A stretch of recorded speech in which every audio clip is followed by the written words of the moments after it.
안녕하십니까. 인하대학교 장현욱입니다.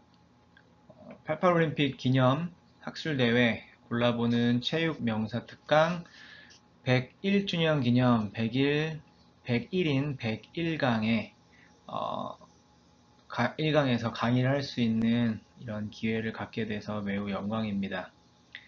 본 강의 또 발표의 주제는 스쿼트 종류에 따른 대퇴사두근의 근활성도 비교 분석이라는 주제로 진행을 하도록 하겠습니다. 연구 기반의 강의입니다. 그런데 가능한 간단하고 쉽게 강의해서 누구나 이 내용을 가지고 현장에 적용할 수 있도록 그렇게 진행을 한번 해보도록 하겠습니다.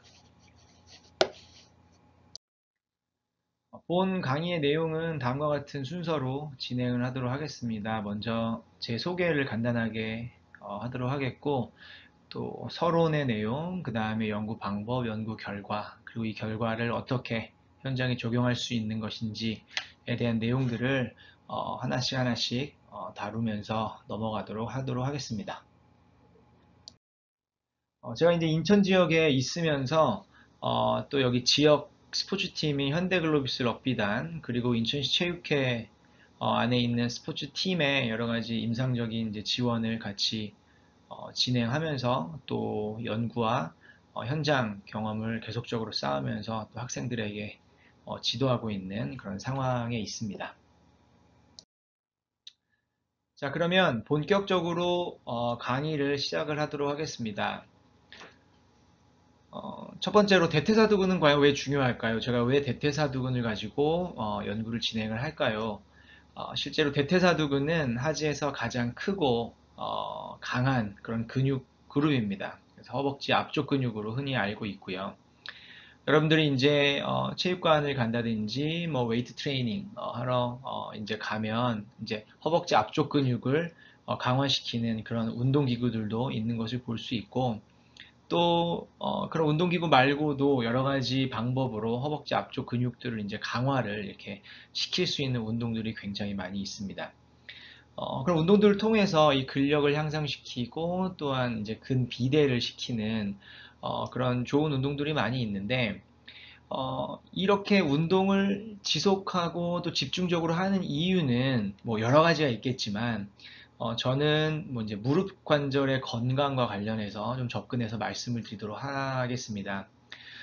일단 선행 논문에 따르면 실제로 이 대퇴사두근의 근력 또는 이 기능들은 보행 시 무릎 관절의 하중을 감소시켜주는 그런 역할을 합니다. 그래서 근력이 좋거나 기능이 좋은 사람일수록 하중이 줄어든다라는 얘기고, 실제로 이렇게 무릎 관절의 하중을 조절을 잘 못하는 그런 경우에는 만성적으로 이게 쭉 연결되면서 결과적으로 이제 나이가 들고 고연령이 되었을 때 관절염 또는 이제 만성 통증을 유발시킬 가능성이 높다라는 그런 연구 결과들이 많이 있습니다. 그런데 이게 또 만성 통증 같은 것들이 시작이 되면 또 활동이 위축되고 또 이런 통증으로 인해서 대퇴사두근의 근위축이 또한 유발된다. 이런 것들을 생각했을 때 실질적으로 어떤 악순환이 계속 반복된다는 것을 여러분들이 생각을 해보실 수 있습니다. 자, 그래서 이런 이 악순환이 생기지 않도록 하기 위해서는 대퇴사두근의 근활성도 또는 근력 이런 것들을 계속적으로 유지하는 것이 실제로 전반적인 건강에 매우 중요한 요소가 될 수 있다라고 이해를 하실 수 있겠습니다. 자, 일단 이제 대퇴사두근에 대한 내용은 살짝 옆으로 놔두고 이제 스쿼트에 대한 이야기를 아주 간략하게 한번 진행해 보도록 하겠습니다. 스쿼트는 뭐 모든 사람들이 모든 아니지만 많은 사람들이 그렇게 알고 있는 하지 근력 운동의 근력 향상을 위한 대표적인 운동입니다. 실제로 그렇기 때문에 많은 선행 논문들이 있는데요. 뭐 간단하게 몇 개만 말씀드리면 근력 증가 및 부상 위험 감소의 목적으로 이 운동을 현장에서 많이 적용을 하고 있고 실제로 그 효과도 좋다고 이렇게 발표되고 있습니다. 그런데 운동을 많이 해보신 분들, 그리고 특히 지금 현장에서 일하시는 분들, 이런 분들은 더 많이 잘 알고 계시겠지만, 이 스쿼트 자세가 쉬워 보이지만 그 안에 굉장히 많은 요소들이 들어가 있습니다. 그래서 불안정한 자세에서 스쿼트를 이제 실시할 경우, 지금 그림에서 보시는 거는 이제 바디웨이트 스쿼트이기 때문에 크게 위험성이 많진 않지만, 이제 무게가 점점 올라가면 올라갈수록 실제로 자세가 좋지 않은 것에 따른 이제 뭐 허리 통증이라든지 다른 부위의 부상들의 위험성을 이렇게 내포하고 있다. 그래서 실제로 조금 더 좋은 스쿼트를 잘 하기 위해서는, 좋은 자세로 스쿼트를 잘 하기 위해서는 좀 숙련된 그런 자세, 그리고 많은 연습들이 필요하다라는 것들은 잘 알고 계실 겁니다. 자, 그래서 이런 문제점들이 있고 위험성들이 있기 때문에 현장에서는 이제 월 스쿼트라는, 지금 두 번째 그림 보시면 지금은 짐볼을 가지고 하는 월 스쿼트인데, 월 스쿼트를 이제 적용하기 시작했습니다. 이 운동도 굉장히 흔히 볼 수 있는 그런 운동인데, 실제로 많은 연구들에서는 이 효과가 아주 좋다. 뭐 근육의 활성도, 근력 향상에 아주 중요한 그런 운동이다.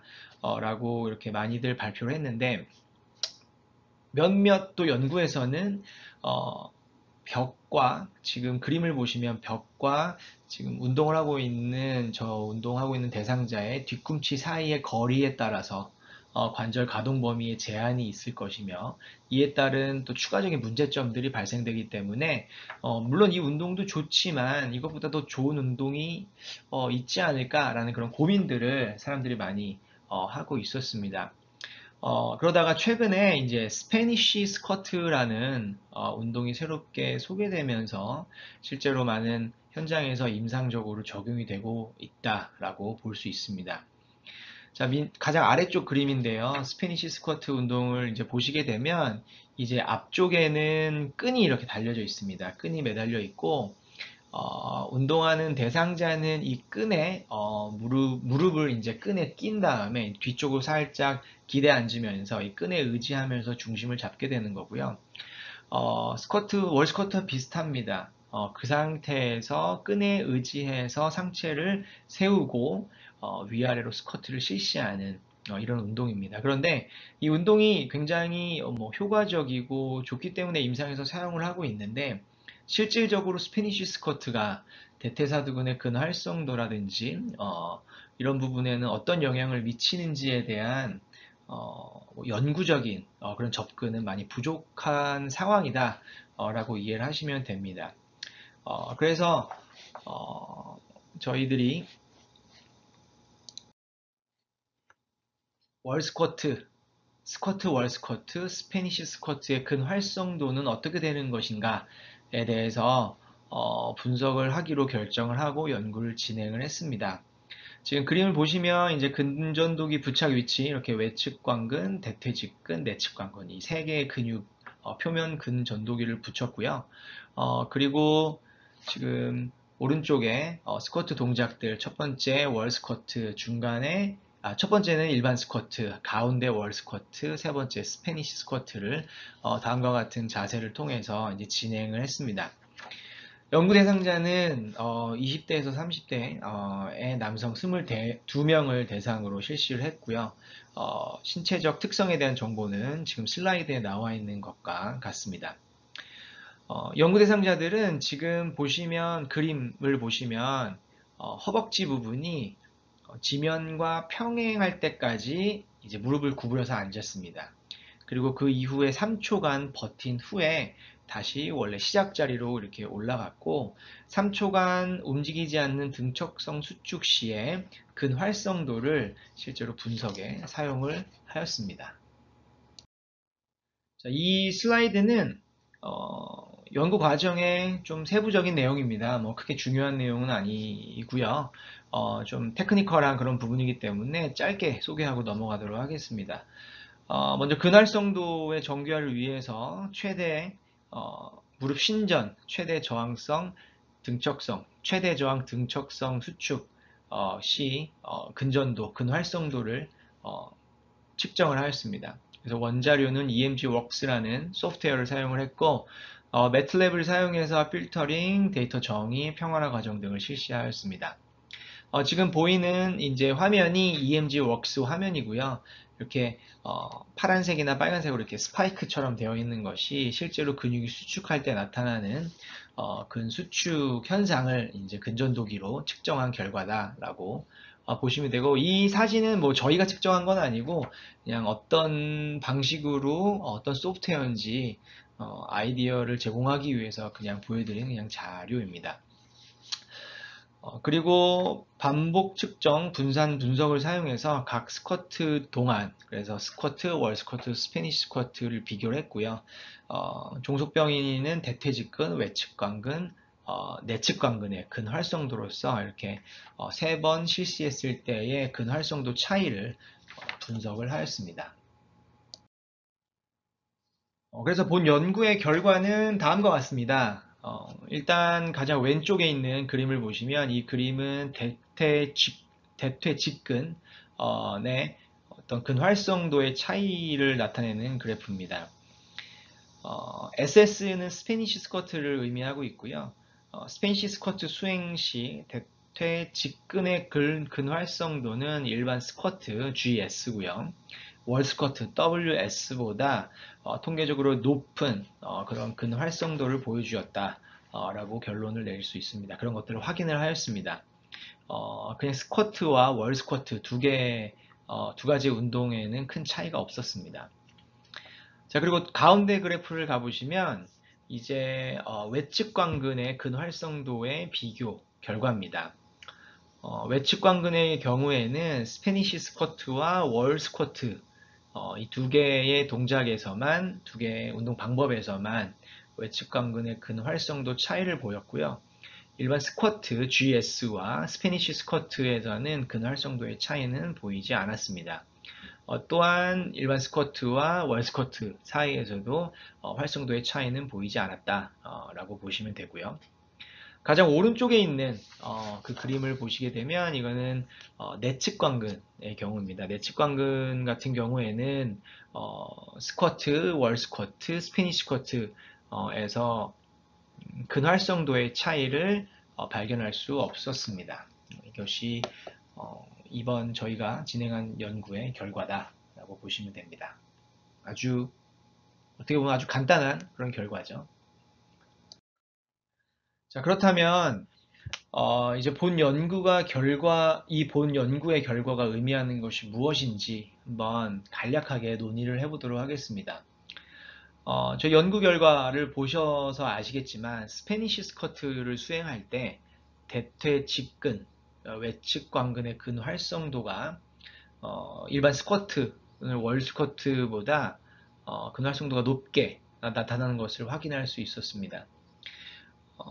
바이오메케닉스 운동역학 연구에서 이런 이야기들이 있었습니다. 과거에 2019년 연구인데 상체 각도가 지면과 수직이 되면 될수록 무릎 관절의 부담이 증가된다라는 이렇게 이야기를 한 연구 논문이 있는데 실질적으로 이 논문을 조금 더 들여다보면 관절의 부담이 증가한다는 것이 어떻게 보면 부정적인 뉘앙스로 들릴 수 있겠지만 실제로 이 관절이 본인의 기능을 수행하기 위해서는 부담이 증가되면 증가될수록 그 주변에 있는 근육, 특히 대퇴사두근의 능력이 더 크게 요구되는 것이다 라고 그렇게 이해를 할 수 있습니다. 그렇다면 상체 각도가 지면과 수직이 되면 될수록 대퇴사두근의 어떤 능력이 더 크게 요구된다 라고 이해를 하실 수가 있습니다. 자, 그러한 개념에서 봤을 때 일반 스쿼트보다는 스페니쉬 스쿼트가 상체 각도가 훨씬 수직이었고요. 그렇다면 한 가지 궁금증이 생길 수 있습니다. 월 스쿼트 동작도 스페니쉬 스쿼트와 마찬가지로 상체가 수직을 이루고 있지 않았냐라고 생각하실 수 있는데 또 최근 2020년 비스카리니라는 연구자 팀에서 이제 연구를 한 결과를 보면 월 스쿼트를 하게 되면 짐볼이 등 뒤에 있거나 또 벽이 등 뒤에 있기 때문에 실제로 우리 신체가 벽을 미는 힘이 존재하게 됩니다. 그렇게 되면 전체 우리 신체 가지고 있는 힘에서 벽을 미는 힘이 어떻게 보면은 전체 힘의 어떤 부분을 차지하고 있기 때문에 무릎 관절의 토크 생성을 위해서 요구되는 힘이 어느 정도 감소된다라는 이런 결과를 보여주었습니다. 그래서 이런 뭐 선행 논문을 바탕으로 봤을 때 본 연구에서 대퇴직근과 외측관근의 근활성도가 스페니시 스쿼트를 수행할 때 더 크게 나타났구나, 어떤 역학적인 어떤 이유가 있구나라고 이해를 하실 수가 있을 것이고요. 또 두 번째로는 이제 제가 제목을 대퇴직근과 외측관근의 중요성이라고 이렇게 짧게 제시를 했는데, 실제 임상 현장에서는, 그리고 특히 수술 후 재활 또는 부상 후 재활에서는 내측 관근 또는 내측 관근 빗섬유의 회복을 아주 많이 강조를 하고 있습니다. 그런데 또 최근에는 정상적인 보행, 특히 지면 접촉 시 정상적인 기능을 위해서는 대퇴직근의 역할이 매우 중요한 것으로 보고가 되었고요.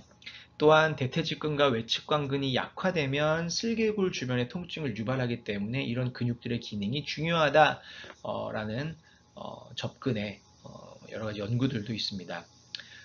그래서 이런 관점으로 봤을 때 그동안 그 통증 조절이라든지 재활에서 중요하지만 초반에 어느 정도 홀대를 받았던, 그러니까 내측관근과 내측관근 빗섬유보다 약간 홀대를 받았던 대퇴직근과 외측관근 또한 중요한 역할을 한다라는 그런 근거가 될 수 있고요.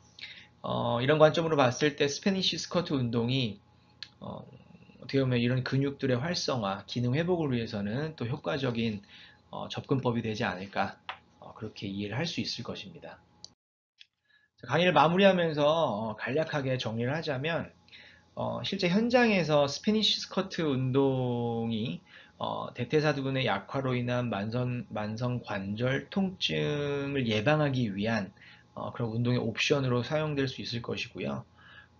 또 지금까지 하고 있던 운동에 추가적으로, 지금까지 하고 있던 운동들도 물론 굉장히 좋은 운동이기 때문에 그거에 추가적으로 이런 스페니시 스쿼트 운동을 활용을 한다면 뭐 이제 저희들이 관리해야 될 회원이라든지 아니면 환자들에게 조금 더 양질의, 조금 더 새로운 운동들을 제공하여서 조금 운동 선택의 다양성을 넓힐 수 있는 그런 기회가 되지 않을까라는 생각을 합니다. 또 본 연구의 한계점을 간단하게 말씀드리면, 건강한 20, 30대 남성을 대상으로 실시를 했고요. 또 이거보다 연령이 높으신 분들, 그리고 현재 관절 질환을 가지고 또는 통증을 가지고 있는 분들에게는 이 방법이 적절할지 아니면 또 다른 방법이 필요할지에 대한 추가적인 연구가 필요할 것으로 생각이 됩니다. 여기까지가 제가 준비한 내용이고요. 조금 지겨운 연구 내용일 수 있겠지만 그래도 현장에 이 내용을 바탕으로 적용을 하실 수 있다면 또 도움이 되는 그런 영상이 되지 않을까 생각을 합니다. 지금까지 경청해 주셔서 감사드립니다.